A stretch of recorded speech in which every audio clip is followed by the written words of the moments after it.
Welcome to your sixth C++ tutorial, guys. So as promised, in this tutorial I'll be telling you about the do while loop.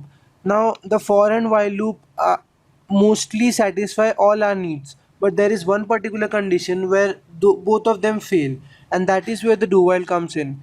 The do while loop can be used everywhere, but it is specifically mostly widely used only for one particular situation. Alright, so let us assume we go to a restaurant. Alright, so the first thing which we do is we look at the menu, right? So it might be possible that we do not want to order anything, or if we don't like anything from that menu, we will not order anything, but nonetheless we wish to see the menu at least once, right? But when we try to make a code for this particular thing using for or while loop, it is not possible because we'll make the loop for taking orders, right? So if you do not give an order, the menu will not be shown to you. The menu will be shown only if you choose something, right? So the do while loop, what it does is, it even if the condition fails for the very first time, it still executes the code in its body at least once, right? Let me just go ahead and show you. Int I do followed by these braces, and then while,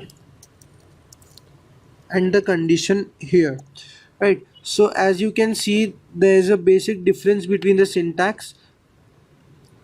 Do followed by the loop body, followed by while, and then the condition.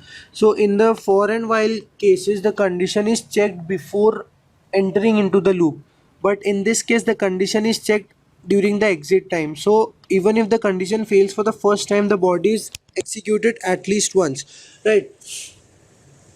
So let's go ahead and make a program for that menu which I was talking about, right?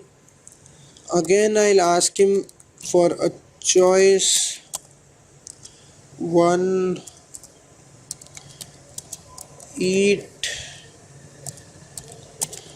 Two, maybe parcel or something, right? So I need a variable for that. Choice, right? So C in choice. Inside the do, let's display the menu or something, right? So hello, welcome to our restaurant or something, right? So we need to ask for the choice after they have entered the restaurant, right? So just go ahead, cut this thing and put it right here. While choice is greater than 0, just for the timing, right?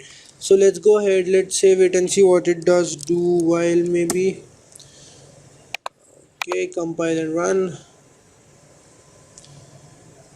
Before see out, I missed something. Alright, there we go, that's what I missed. Execute, compile and run.